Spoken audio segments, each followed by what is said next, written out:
So we are doing sessions on Shiv Sutra, and the narration has been done by commentary has been given by His Holiness Shri RAVISHANKARJI.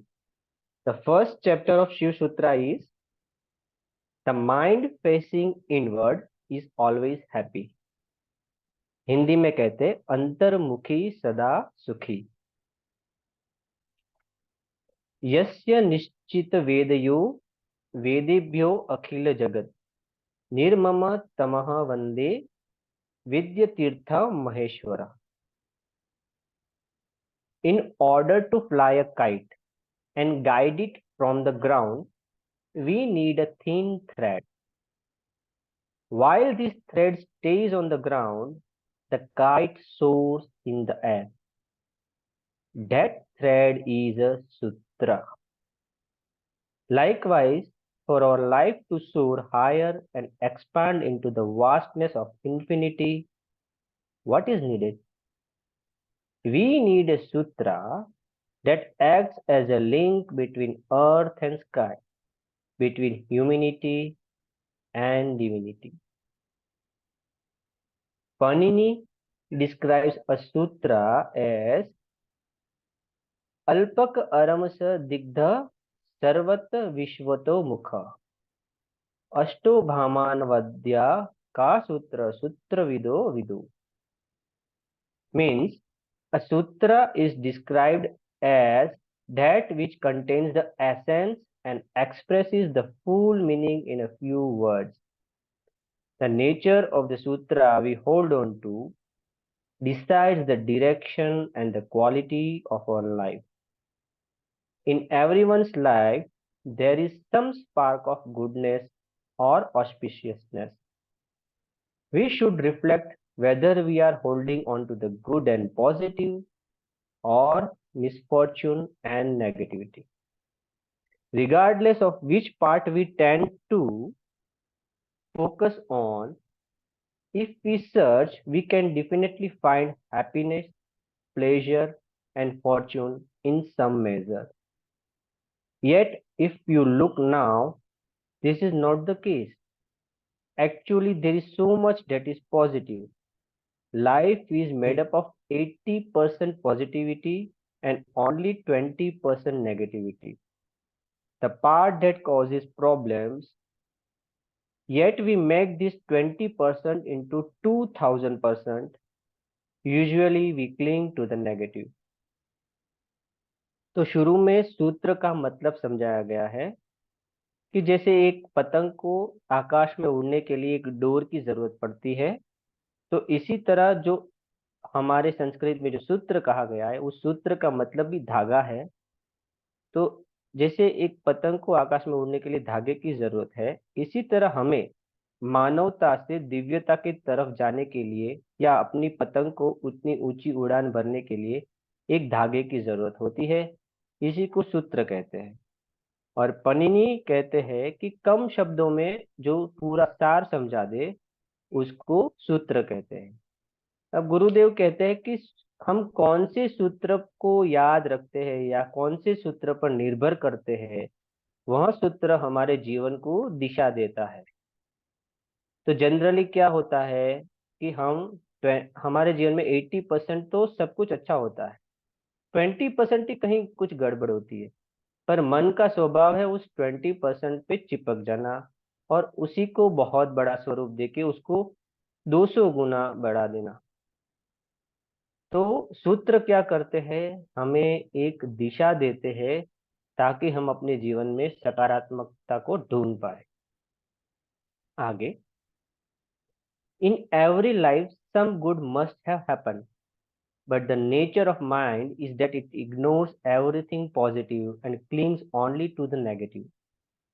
Suppose someone approaches you and gives you 10 compliments and 1 insult. What will you remember? The mind's nature is to cling to the negative. In order to change this mindset, we should hold on to the Shiv Sutras. We should hold on to truth, beauty, and Shiva Tattva, auspiciousness or innocence. Shiva तत्व का मतलब क्या है? दिव्यता और सहजता या भोलापन। Wherever they appear in your life, जहां जहां ये हमें दिखते हैं वहीं पे शिव तत्व है। This is the reason for listening to the Shiv Sutras. If life does not have a sutra to guide, it is not possible to find happiness, and the kite will fall to the ground. A kite may have everything, including a tail, but without a thread. Then how can it take off? The Shiv Sutras run through everybody's life. That is why it is said, Namah Shri Shambhave Swatmanand Prakash Vapuse. This is the first sutra, and this sutra will go throughout the book. So the sutra is Namah Shri Shambhave Swatmanand Prakash Vapuse. I bow down to the well that brings peace and fills the body with joy. The meaning of the sutra is, I bow down to the well that brings peace and fills the body with joy. How does auspiciousness begin? It happens when the mind turns inwards. When the mind goes more and more outside, it gets caught up in problems and confusion. Do you know what misery is?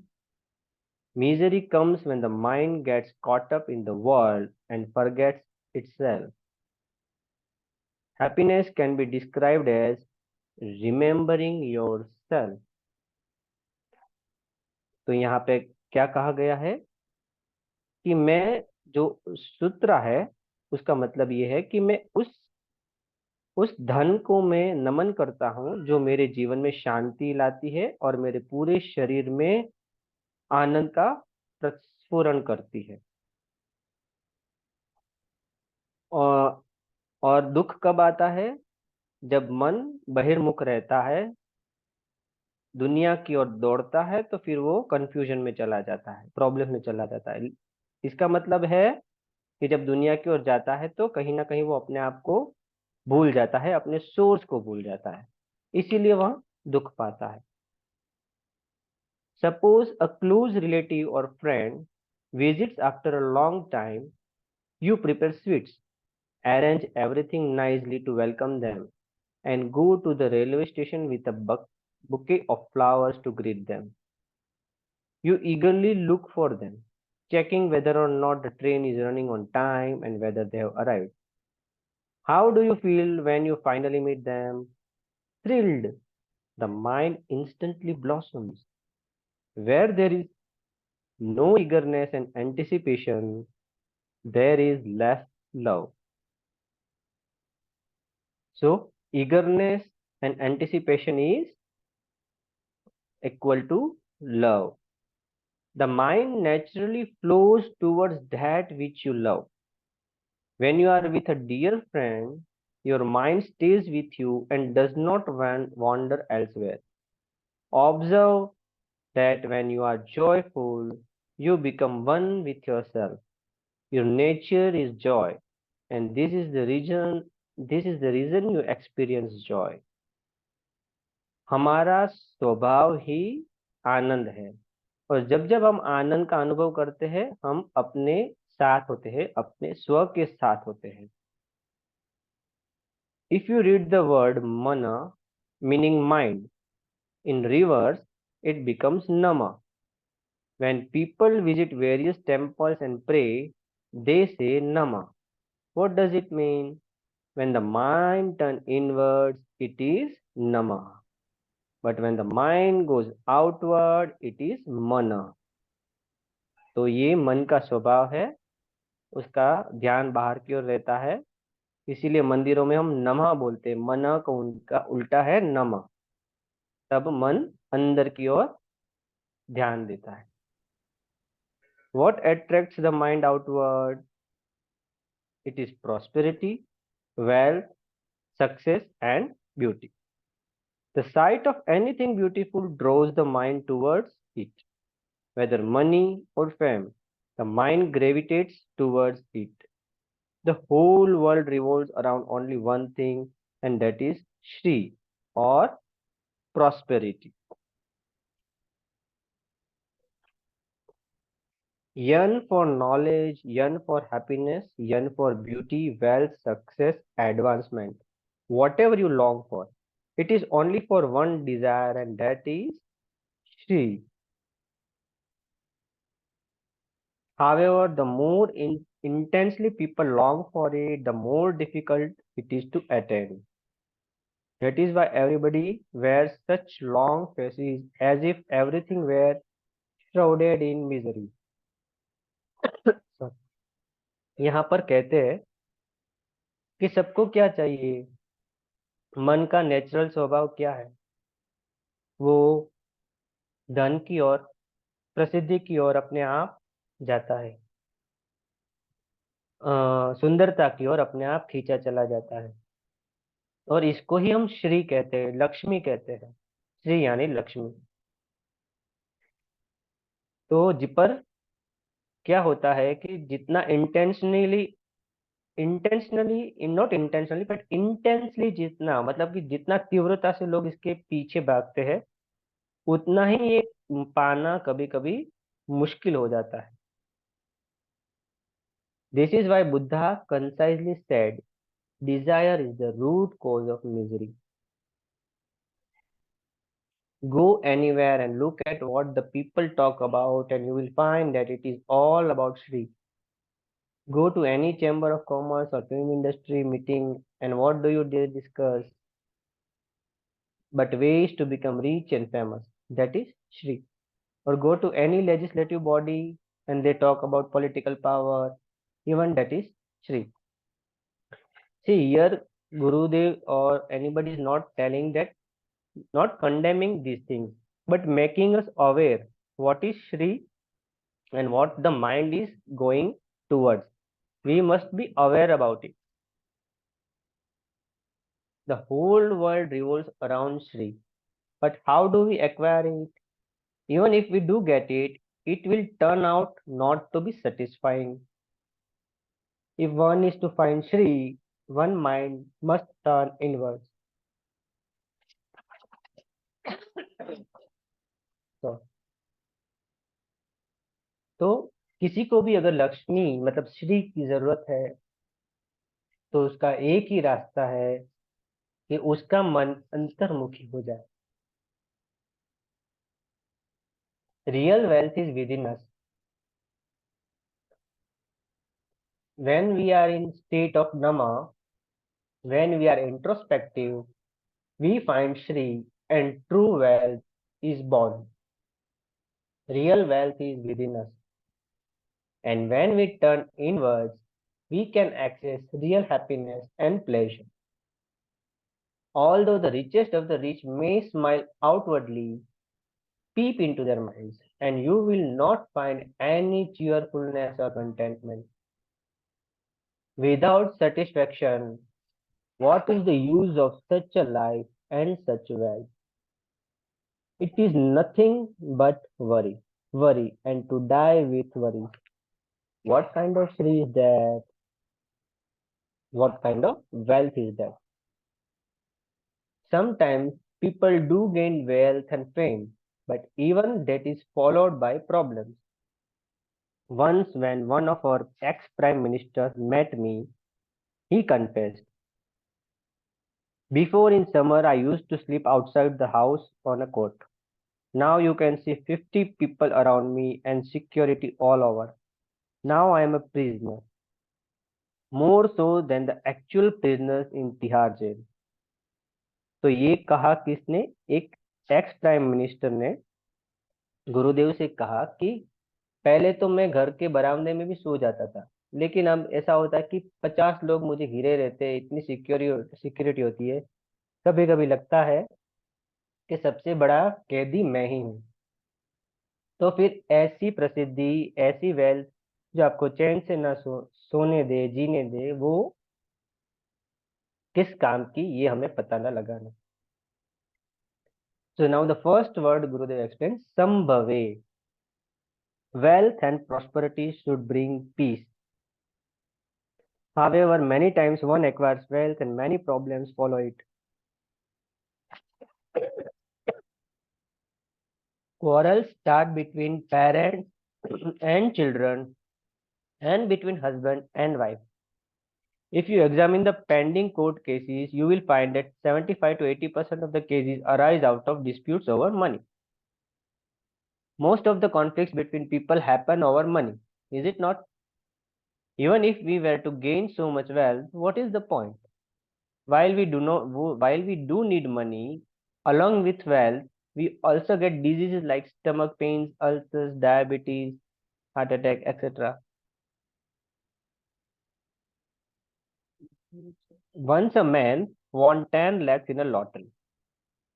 His wife worried how she should break the news to her husband because it might give him a shock, or he might even suffer a heart attack due to sheer excitement.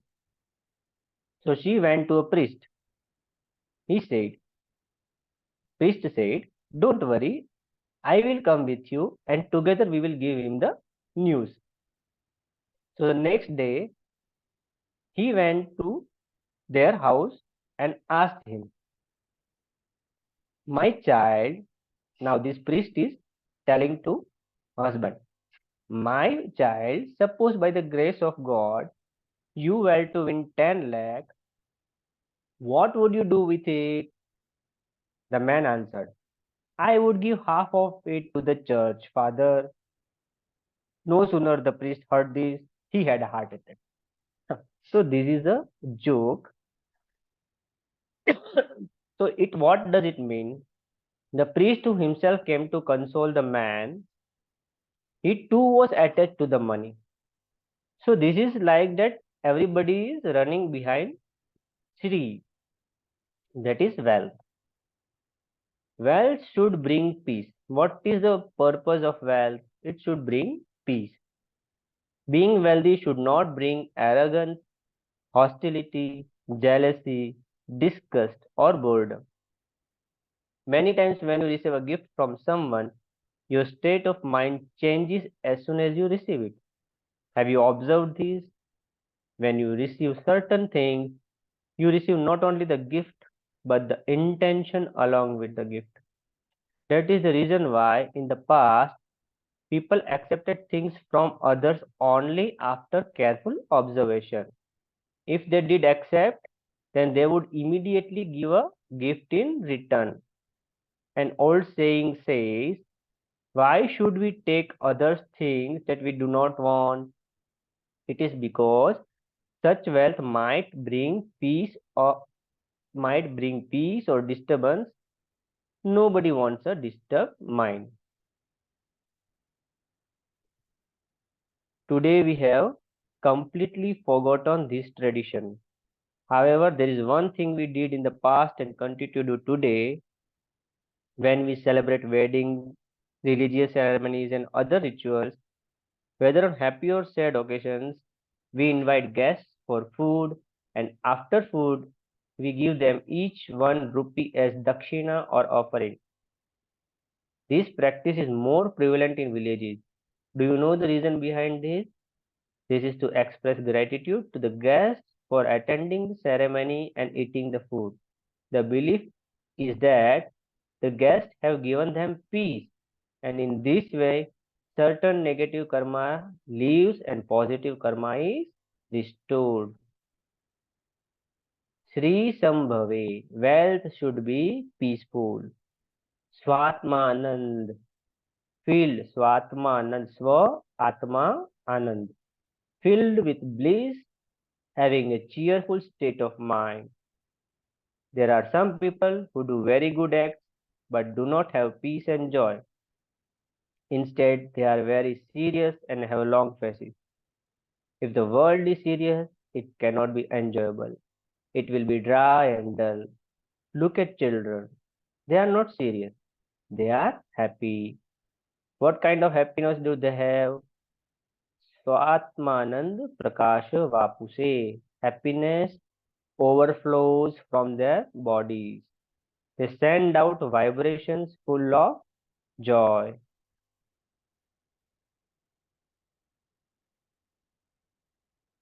In life, happiness is the only attraction. You may have noticed that some people who are beautiful and have nice fair skin are not attractive, while others who are not so pleasant to look at are still attractive. This is because of the vibrations they spread around them. Swatmanand Prakasha. Wherever a child comes from, whether from China, Africa, or North America, it is attractive. Joy overflows from each and every cell of its body. A child's mind is innocent and calm with a blossomed awareness. This is life's goal. One characteristic of life is that it should end where it began, and life is a cycle that starts with happiness. An Anandena Jatani Jivanti. This is a quotation from the Upanishad. Life happens in joy and finds completion in joy. The soul should be filled with happiness. That is the goal of the Shiv Sutra. Swatmanand Prakash Vapuse. So today we will just complete here and we will continue on in next session tomorrow.